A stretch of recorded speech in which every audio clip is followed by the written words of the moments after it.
ये कहानी एक बहुत ही खूबसूरत लड़की की है जो अपने ससुराल बिलासपुर में रहती थी। अपनी बड़ी बहू छाया की मौत के बाद राधा ने अपने छोटे बेटे सागर की शादी वंशिका नाम की एक खूबसूरत लड़की से कराती है।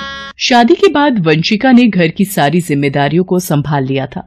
सब कुछ ठीक चल रहा था, पर वंशिका के जेठ अनुज की नजर हमेशा ही उसके रूप को निहारती थी। एक दिन वंशिका घूंघट करके अनुज के कमरे में चाय लेकर जाती है और गेट खटखटा कर बोलती है, जेठ जी आपके लिए चाय लाई हूँ। अरे वंशिका, मैं बस आ ही रहा था। अगर मैं आ जाता तो मेरी दिल की रानी कैसे आती मेरे पास। कोई बात नहीं जेठ जी, चाय ठंडी हो रही थी इसलिए मैं आपके कमरे में ही ले आई। वंशिका जैसे ही चाय का कप टेबल पर रखने के लिए जाती है तभी घूंघट की वजह से उसका पैर बेड पर लग जाता है और वो पीछे की तरफ गिरने लगती है। पर अनुज उसको अपनी बाहों में पकड़ लेता है और उससे बोलता है, जी मैं ठीक हूँ, अब माफ कीजिएगा। तुमसे कितनी बार कहा है कि ये घूंघट मत किया करो, पर तुम मानती ही नहीं हो। आज के बाद तुम ये घूंघट नहीं करोगी, समझी? जी ठीक है। इतना कहकर वंशिका वहां से चली जाती है और उसके जाते ही अनुज खुद से बोलता है, उफ, क्या कमर है, क्या खुशबू है वंशिका तुम्हारी। इतना मदहोश तो मैं नशा करके भी नहीं होता जितना तुम्हें देखकर हो जाता हूँ। ऐसे ही वक्त बीतता जाता है और अनुज का वंशिका की तरफ झुकाव बढ़ता जाता है। ऐसे ही एक दिन वंशिका किचन में काम कर रही होती है और अनुज बाहर टेबल पर बैठा हुआ उसे निहार रहा होता है। तभी वो उसे आवाज देता है और बोलता है, वंशिका, जरा ये फ्रूट्स काट देना। जी जेठ जी। वंशिका किचन का काम छोड़कर अनुज के पास आती है और फ्रूट्स काटने लगती है और अचानक से उसकी उंगली कट जाती है और वो दर्द से चिल्लाने लगती है। अनुज जल्दी से उसका हाथ पकड़ लेता है और बोलता है, वंशिका ये क्या किया तुमने, रुको यहीं। इतना कहकर अनुज जल्दी से फर्स्ट एड बॉक्स निकालकर वंशिका की उंगली से बहता खून साफ करता है और फूंक मारने के बहाने से उसके हाथ पर किस कर लेता है। तभी वंशिका अपना हाथ झटक कर पीछे कर लेती है और बोलती है, अब जेठ जी अब आप रहने दीजिए, मैं खुद कर लूंगी, वैसे भी मामूली सी चोट लगी है, आप फ्रूट्स खाइए। वंशिका वहां से चली जाती है। गुजरते दिनों के साथ अनुज का खुद पर काबू कर पाना मुश्किल हो जाता है। अब वो किसी न किसी बहाने से वंशिका के करीब जाने की कोशिश करता है। ऐसे ही एक शाम को वंशिका सागर के साथ एक पार्टी में जाने के लिए एक बहुत ही प्यारी ब्लैक कलर की ड्रेस पहनकर तैयार होती है। जैसे ही वो ड्रेस पहनकर सागर के साथ बाहर आती है तभी अनुज की नजर वंशिका पर जाती है और वो उसे बस देखता ही रह जाता है और मन ही मन में बोलता है, ये कातिल जवानी, ये बेमिसाल आंखें, ये रसीले होंठ, कोई इतना कमाल कैसे हो सकता है। दिल कर रहा है कहीं दूर बाहों में भरकर प्यार ही प्यार करता रहूं, बस कोई मुझे रोके ना। अनुज ये सोच रहा होता है तभी सागर बोलता है, भैया हम पार्टी में जा रहे हैं, आने में देर हो जाएगी। जी मैंने आपके और सासू माँ के लिए खाना बनाकर रख दिया है, आप दोनों टाइम पर खा लेना। इतना कहकर दोनों घर से पार्टी के लिए निकल जाते हैं।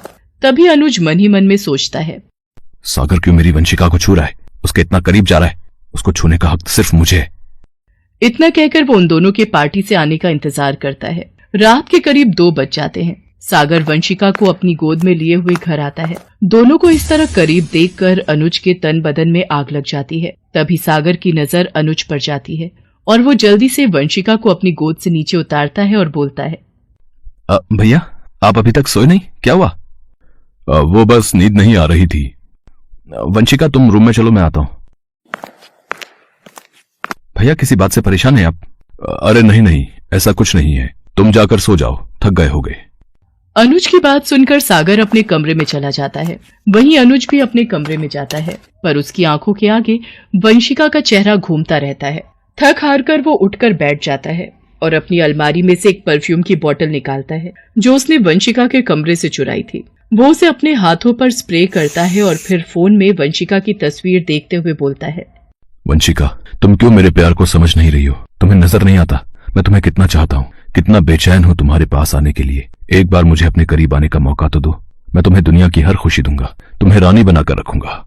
फिर अनुज वंशिका की तस्वीर को गले लगाता है और सो जाता है। एक दिन वंशिका सागर के लिए रोमांटिक डिनर प्लान करती है और एक लेटर लिखकर सागर के ऑफिस के बैग में डाल देती है और उसे ऐसा करते हुए अनुज देख लेता है।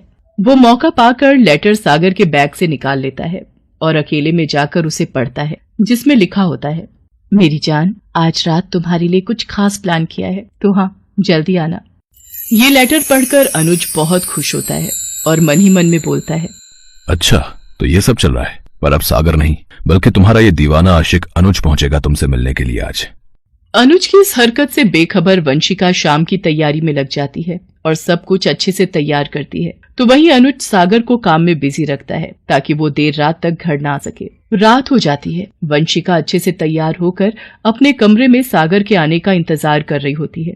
कमरे में लाइट्स ऑफ होती हैं और कमरे में अनुज आता है और वंशिका को पीछे से हक कर लेता है। तभी वंशिका बोलती है, क्या बात है बेबी, तुम तो मुझसे भी ज्यादा जल्दी में लग रहे हो। अनुज कुछ नहीं कहता और वंशिका के होठों पर किस कर लेता है और बोलता है, मेरी जान वंशिका, मैं तो हमेशा से तुम्हारे पास आना चाहता था, पर तुम मेरे प्यार को कभी समझ ही नहीं पाई। पर आज की रात हमें कोई परेशान नहीं करेगा। अनुज की आवाज सुनते ही वंशिका के होश उड़ जाते हैं। तभी रूम की लाइट ऑन होती है और सामने सागर खड़ा होता है। तभी अनुज बोलता है, अब सागर, तुम जैसा सोच रहे हो वैसा नहीं है। मैं यहाँ अपनी मर्जी से नहीं आया हूँ, बल्कि वंशिका ने ही मुझे यहाँ बुलाया है। देखो ये कितनी गिरी हुई है, एक तरफ तुमसे शादी करके प्यार के वादे कर रही है और दूसरी तरफ मुझसे चक्कर चला रही है। सागर मैं नहीं जानती ये यहाँ कैसे आ गए। मैंने तो ये सब तुम्हारे लिए प्लान किया था। मैं सच कह रही हूँ, मेरा यकीन करो। बस करो भैया, और कितना झूठ बोलोगे आप? थोड़ी भी शर्म नहीं है आपकी आंखों में? कब से झूठ पर झूठ बोले जा रहे हैं? आप मुझे पागल समझते हैं? मैं सब जानता हूँ आपके बारे में। उस रात जब आप वंशिका का परफ्यूम छिड़ककर उसकी तस्वीर से बातें कर रहे थे, तब मैंने सब सुन लिया था। मैं वहीं था, आपके कमरे के बाहर। मैं कभी सोच भी नहीं सकता था कि आपके मन में इतना मैल भरा है। कितने ठरकी हैं आप। सागर के मुंह से सच सुनकर अनुज कुछ भी कहने लायक नहीं रहता। साथ ही अनुज की इस हरकत के बाद सागर वंशिका के साथ उस घर को छोड़कर हमेशा के लिए चला जाता है और अनुज को अकेला कर देता है। तो वहीं अनुज भी अपनी गलती के पछतावे की आग में जलता रहता है।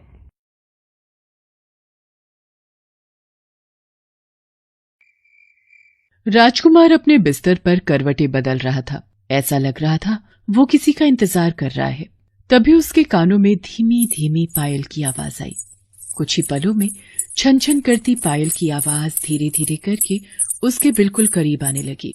लगता है आ गई। आने दो इसे आज, फिर मैं पूछता हूँ इससे कहाँ इतनी देर लगा दी। वो ये सोच ही रहा था कि एक बहुत ही खूबसूरत औरत उसके कमरे के अंदर आई। उसे देखकर राजकुमार ने बनावटी गुस्सा दिखाते हुए उसकी तरफ से मुंह फेर लिया। उसे ऐसा करते देख उस औरत ने कहा कि ठीक है, अब ऐसे ही मुझे देखकर मुंह फेरना है तो मैं जाती हूँ। ये कहकर औरत वापस जाने लगती है। तभी राजकुमार अपने बिस्तर से उठता है और जाकर उस औरत का हाथ पकड़ लेता है। बहुत भाव खाती हैं आप। अब भाव नहीं खाऊं तो क्या करूं? मैं इतनी मुश्किल से तुम्हारे भैया की नजर बचाकर तुमसे मिलने आई हूँ और एक तुम हो कि मुझे देखकर मुंह फेर रहे हो। कभी मेरी हालत के बारे में भी तो सोचिए भाभी। देवर जी, आपकी हालत के बारे में सोचते हैं तभी तो जान हथेली पर लेकर आपसे मिलने आ जाते हैं।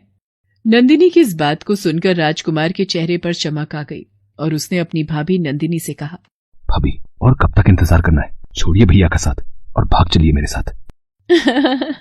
अरे हम भी तो इंतजार में ही हैं। जैसे ही मौका मिलेगा आपके साथ मैं पतंग की तरह उड़ जाऊंगी आसमान में। ये कहकर नंदिनी ने राजकुमार को गले से लगा लिया। न जाने कब वो दिन आएगा जब हम दोनों बिना किसी डर के एक साथ रहेंगे, जब चाहे एक दूसरे को प्यार कर सकेंगे। वो ये बातें कर ही रहे होते हैं तभी एक तिलचट्टे पर नंदिनी की नजर जाती है।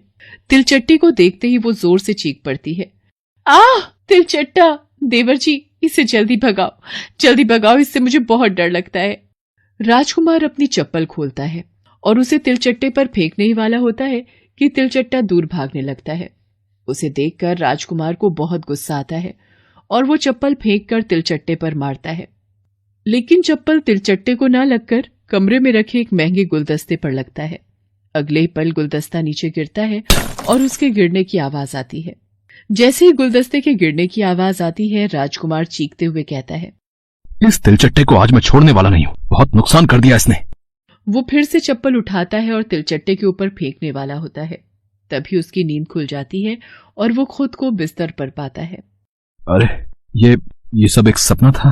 वो सब मैं सपने में देख रहा था। राजकुमार राहत की सांस लेता है और कमरे के बाहर आता है। तभी उसकी नजर अपनी भाभी नंदिनी पर जाती है जो रसोई में खाना बना रही होती है। वो उसे दूर से ही घूरने लगता है। भाभी किचन में काम करते हुए भी कितनी खूबसूरत लगती हैं। वो ये सोच ही रहा होता है तभी नंदिनी उसे आवाज देती है, देवर जी यहाँ आइए। जी भाभी, बोलिए भाभी, कुछ कह रही थी क्या आप? खाना तैयार हो गया है, कहिए तो मैं लगा दूं, क्योंकि आपके भैया तो आज देर से आएंगे। क्या भाभी, मैंने सोचा आप ये कहेंगे कि आज आपके भैया देर से आ रहे हैं, इसलिए आज देवर भाभी जमकर बातें करेंगे, और आप हैं कि खाना लगा दूं क्या, ये पूछ रही हैं। अजी हम आपके देवर हैं, कभी हमारे पास बिना खाने पीने की बातें किए भी बैठ सकती हैं। चलिए देवर जी, फिर बैठ जाते हैं, खाना बाद में खाएंगे, लेकिन हमारी बातें बहुत लंबी होती हैं। फिर ये ना कहिएगा कि भाभी अब रहने दीजिए, बाद में बात करेंगे, पहले खाना खा लेते हैं। हम तो ऐसा कभी नहीं कहेंगे, क्योंकि हम तो आपसे प्यार करते हैं ना। उसकी बातों को सुनकर नंदिनी खिलखिलाकर हंस पड़ी। उसे लगा कि राजकुमार ने ये बात उससे मजाक में कही है, लेकिन राजकुमार अपनी भाभी से अकेले में बात करने का हमेशा मौका तलाशता रहता था। हालांकि उसकी भाभी नंदिनी भी उससे हंस हंस कर बातें करती। एक देवर और भाभी में जिस तरह के मजाक होते हैं, वैसे मजाक वो भी करते। लेकिन राजकुमार अपनी भाभी की इन बातों से उनकी तरफ झुकने लगा था। वो मन ही मन उन्हें चाहने भी लगा था। उसे ऐसा भी लगता था कि मैं जानता हूँ भाभी मुझे कहती नहीं, लेकिन वो भी मुझे मन ही मन चाहती है। लेकिन चाहत को मन में दबाने से क्या फायदा, एक दिन हम दोनों में से एक को तो पहल करनी ही होगी।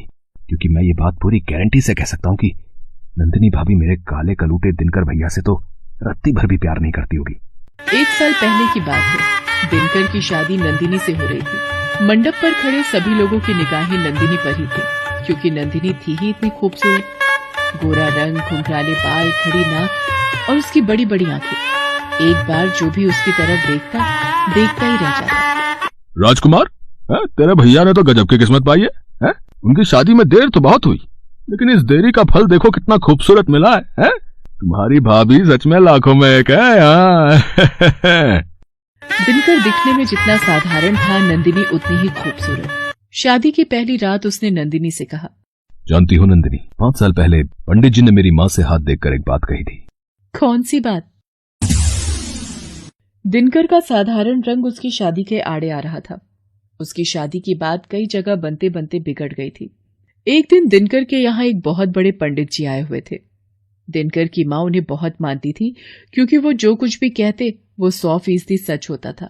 पंडित जी, हम तो परेशान हो गए हैं दिनकर के लिए लड़की ढूंढ ढूंढ कर। हर जगह बात बनते बनते रह जाती है।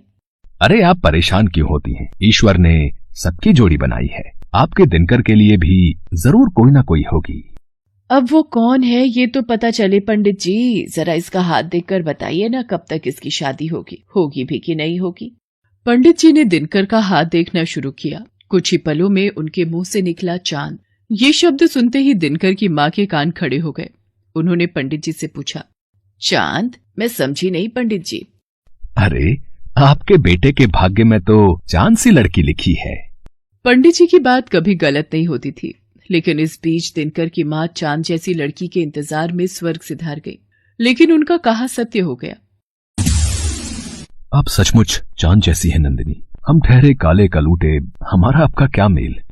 देखिए जी, आप ऐसी बातें मत कहिए। अग्नि के आगे मैंने आपके साथ फेरे लगाए हैं, वो भी आत्मा के साथ। मैंने आपके रंग के साथ फेरे नहीं लगाए। मुझे आप बहुत पसंद है। बस आप मुझे हमेशा खूब सारा प्यार दिया कीजिएगा।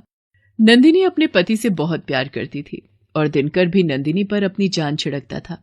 लेकिन राजकुमार ख्याली पुलाव पका रहा था और हर समय अपनी भाभी के सपने देखा करता था।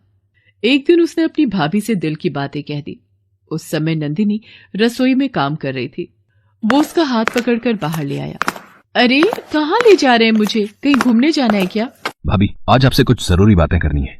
ये लो, मुझे लगा कि आप मुझे घुमाने ले चलिएगा और आप हैं कि कोई जरूरी बात करना चाहते हैं। अच्छा कहिए, क्या बात है? भाभी, हम आपको बहुत प्यार करते हैं। अरे यही जरूरी बात कहनी थी। वो तो हम भी आपसे बहुत प्यार करते हैं। आखिर आप हमारे देवर जो ठहरे। नंदिनी की बातों को सुनकर राजकुमार ने कहा, भाभी आप समझ नहीं रही हैं। देवर भाभी वाला प्यार नहीं, हम आपसे एक प्रेमी की तरह प्यार करते हैं। नंदिनी ने राजकुमार के मुंह से जैसे ही ये बात सुनी वो सन्न रह गई। उसने राजकुमार की ओर देखा और कहा, ये आप क्या कह रहे हैं? वही जो आप भी कहना चाहती हैं, लेकिन डरती हैं। भाभी, हम आपसे प्रेम करते हैं। आप भैया को छोड़ दीजिए और मेरे साथ शादी कर लीजिए। वैसे भी वो कहाँ काले कलूटे और आप कहाँ रूप की रानी। इस बात को सुनने के बाद नंदिनी का सब्र जवाब दे गया और वो राजकुमार के पास गई और उसके गाल पर जोरदार थप्पड़ मार दिया। झन्नाटेदार थप्पड़ खाते ही राजकुमार हिल गया।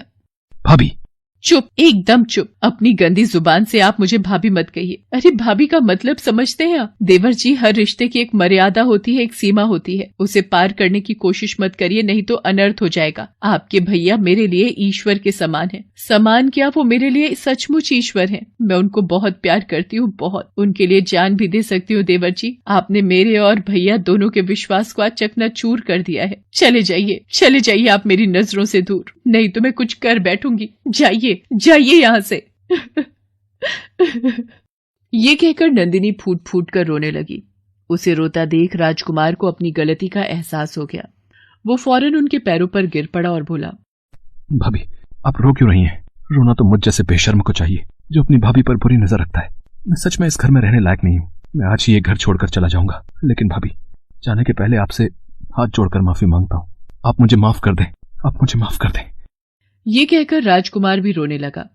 उसे रोता देखकर नंदिनी उसके पास गई और उससे कहा, देवर जी, आपको अपनी गलती का एहसास है, ये काफी है मेरे लिए। लेकिन एक बात याद रखिए, मर्यादा की लकीर हर रिश्ते में होती है, उसका ध्यान हम सभी को रखना चाहिए।